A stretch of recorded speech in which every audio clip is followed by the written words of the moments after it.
Looking at the architecture of structures from ancient Egypt stimulates a sense of wonder. Clearly, Egyptian monuments rival the grandeur of our most modern buildings today. Yet we are taught to believe that we are the ones with knowledge of high technology, something the ancients could not possibly have had.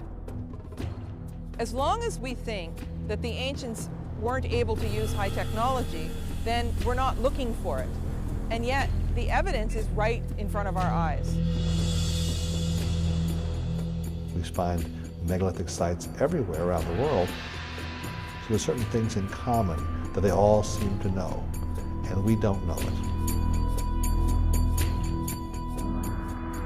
Yeah, a lot of people are trying to figure out why mankind built these structures out of these huge megalithic stones. We don't even know how to move 200, 300-ton stones very well today, let alone 4,000 or 5,000 years ago. I started looking at megalithic structures from an electromagnetic point of view. And sure enough, I began to find that there were these energies there present in measurable forces. Strange things happen sometimes in sacred sites, and those are clues that the physics that we're taught in school is not everything. For thousands of years, the pyramids and the Sphinx stood as sentinels on the open desert. Yet, in recent years, a 20-mile wall, 14 feet high, was installed around the enormous site of the Giza Plateau.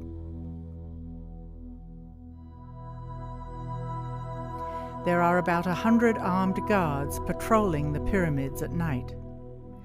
Applications for investigative academic research, while entertained initially, are almost all routinely refused. Unlike in times past, tourists are now being restricted from taking photographs in the Egyptian Museum. The monuments of Egypt are World Heritage Sites. Why is access and legitimate scientific research being systematically restricted? Much of ancient Egypt remains undiscovered. Satellite images show traces of buried structures that are still not excavated. In the name of protecting sites, are Egyptian authorities preventing us from learning the truth about our ancient past?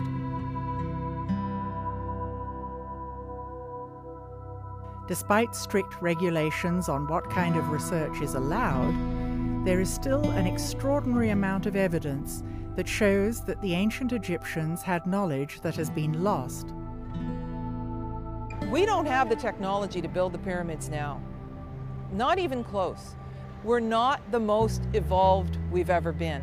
And that is one of the blinders that has stopped us from imagining that the ancients could have been far smarter than us. Hakim Awian was raised by indigenous elders who lived in the area of the Band of Peace. Having preserved the ancient Suf language, stories were passed down generation after generation.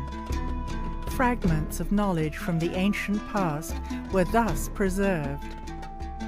If my colleague, the scholar, who learned to say that the Egyptians have a piece of rope, put it around a block of stone, at least 60-ton weight, and pulled and pushed by animals and run on wooden blocks. This is what the scholars are saying. We may never be exactly sure how the pyramids were built. Yet we can begin to reconstruct our understanding of the culture living in the Golden Age and their values.